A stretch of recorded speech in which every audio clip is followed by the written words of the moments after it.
नेता अगर मैं अपने जीवन में माना तो माननीय नेताजी को ही। उनका व्यक्तिगत नंबर मेरे पास रहता था। जब नेताजी का नंबर रहता था आपके पास? एकदम। हम कहे बाबूजी मेरी बिटिया कह रही है कि मुझे कन्या विद्याधन नहीं मिला, कल फोन दो। और आते ही तीनों लोग मेरा पैर छुए। हम कह रहे महाराज का कोई सजा की बात नहीं ना। कल एक चेक आया है माननीय मुख्यमंत्री जी के ने भेजवाया। हम करी तो मुख्यमंत्री जी शाम को बात हो रही है, सुबह चेक मेरे दरवाजे पर लेकर के आ गया। इसको कहते हैं कुशल प्रशासक। ब्राह्मणों का सबसे ज्यादा सम्मान करते थे नेताजी। हाँ, उन्होंने बुलाया जब सार्वजनिक अवकाश की घोषणा किया भगवान परशुराम जी के। मायावती जी की जब सरकार थी, मायावती जी मुख्यमंत्री थी, नेताजी भी मुख्यमंत्री थे, मुलायम सिंह यादव जी, तो ब्राह्मणों का सम्मान सबसे ज्यादा किसने किया? चाहे मायावती जी की चर्चा करते हैं, चाहे मुलायम सिंह यादव जी की। मैं इन दोनों सरकारों के मुखिया को हृदय से धन्यवाद देता हूं कि ये दोनों नेता के लायक थे, चाहे वो सुश्री मायावती जी हो, चाहे माननीय मुलायम सिंह यादव जी हो। मायावती जी के करीब नहीं रहा, लेकिन माननीय मुलायम सिंह यादव जी के मैं काफी स्नेह पात्र रहा हूं। और नेता अगर मैं अपने जीवन में माना तो माननीय नेताजी को ही। नेताजी नेता थे। ये आपके इससे हट करके मैं कह रहा हूं कि वैसा जमीनी नेता कोई नहीं हुआ। और उनकी पूरी जीवन कहानी में नारायण दत्त तिवारी जी के यहाँ मेरा कार्यालय था जी, तो उनकी जीवन कहानी के बारे में मैं जाना कि कितना तकलीफ से वो नारायण दत्त तिवारी जी बताए हमको। इसलिए मैं उनके जीवन और कार्य प्रणाली से मैं बड़ा प्रभावित रहता हूं। और उनका व्यक्तिगत नंबर मेरे पास रहता था। जब नेताजी का नंबर रहता था आपके पास? एकदम। और वो मुझसे बात करते थे। एक बार की बात है कि मेरी बिटिया को कन्या विद्याधन नहीं मिला। मेरी बिटिया लखनऊ से मैं शायद गया था, तो कहीं कि समय का बात है, मुलायम सिंह की शासनकाल की बात मैं कह रहा हूँ। जब मुख्यमंत्री थे नेताजी, मुख्यमंत्री थे 2005। हाँ, उस समय का। तो जब कन्या विद्याधन का ही था, तो कही कि पिताजी रोज कहते हैं आपके मुलायम सिंह जी से हमारा ये है, मुलायम सिंह जी से हमारा यह है, और हमको कन्या विद्याधन नहीं मिला। और कहते हैं फोन से बात होती है। हमने तुरंत शपथ पूर्वक कह रहा हूँ कि मैं तुरंत फोन मिलाया और उठिया, बोले हाँ त्रिपाठी बताओ। नेताजी फोन उठा लिए तो? हाँ, अब उठता ही था। अभी एक और कहानी, मैं अभी एक और कहानी बताता हूँ। और उठा तो हम कहे बाबूजी मेरी बिटिया कह रही है कि मुझे कन्या विद्याधन नहीं मिला, कल फोन दो। फोन दिए, पूछे क्या नाम है तुम्हारा, कौन विद्यालय है और क्या जिला है, बस 3 करके उन्होंने फोन काट दिया। अब मुझे और तकलीफ हुआ कि मेरी बिटिया बात की और इन्होंने कुछ कहा भी नहीं। हम कहे अच्छा ठीक है। सुबह ठंडक का महीना था, सुबह 7 बजे गोरखपुर का बीएसए, गोरखपुर के सपा के जिला अध्यक्ष और हमारे यहाँ के यादव जी हैं इंटर कॉलेज गेट के सामने, श्री भागवत यादव, ये तीनों लोग आ गए। और आते ही तीनों लोग मेरा पैर छुए। हम कह रहे महाराज का कोई सजा की बात नहीं ना। कल एक चेक आया है माननीय मुख्यमंत्री जी के ने भेजवाया। हम करी तो मुख्यमंत्री जी नहीं तो बताए कि ये बीएसए हैं।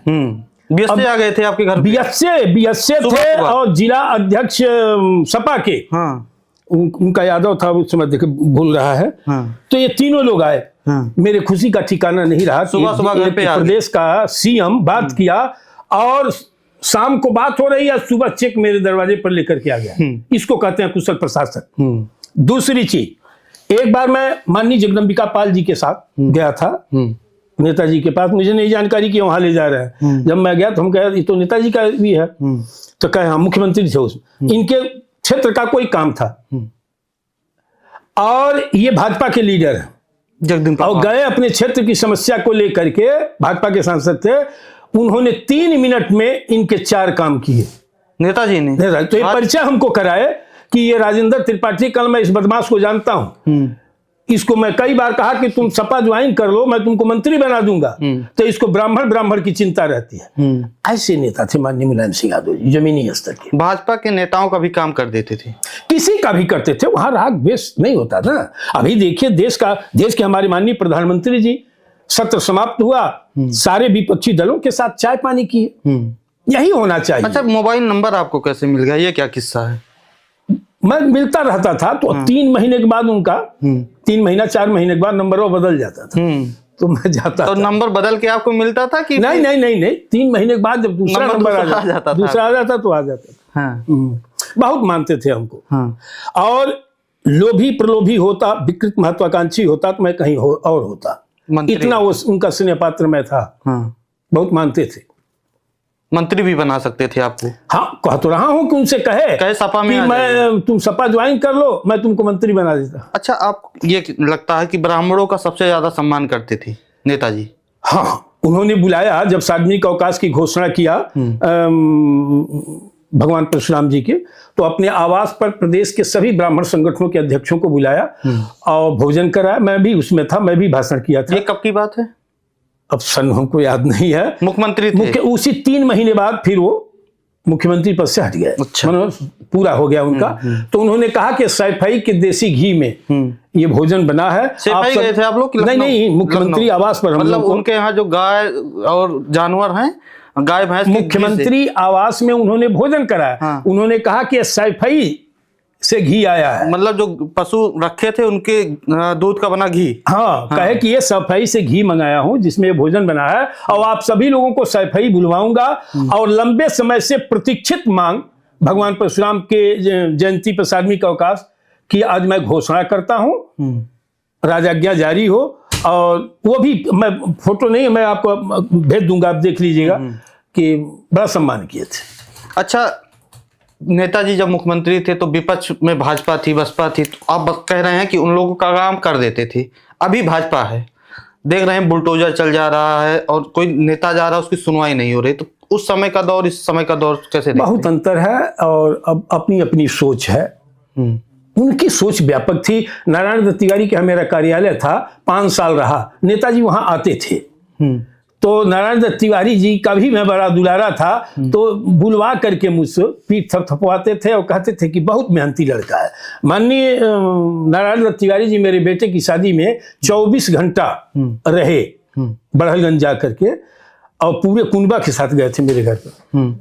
ऐसे ऐसे नेताओं का मैं स्नेह पात्र रहा हूं। अखिलेश यादव कह रहे हैं कि परशुराम जी की जो अवकाश था जयंती पे, उसको हम फिर से करेंगे और लखनऊ में सबसे बड़ी मूर्ति लगाएंगे। नहीं, ठीक है, अच्छी बात है, करना चाहिए उनको, करना चाहिए। विश्वास है आप लोग? करना चाहिए। कितना विश्वास है? अब विश्वास जब करेंगे तब नेताओं की बात पर बहुत भरोसा नहीं होता।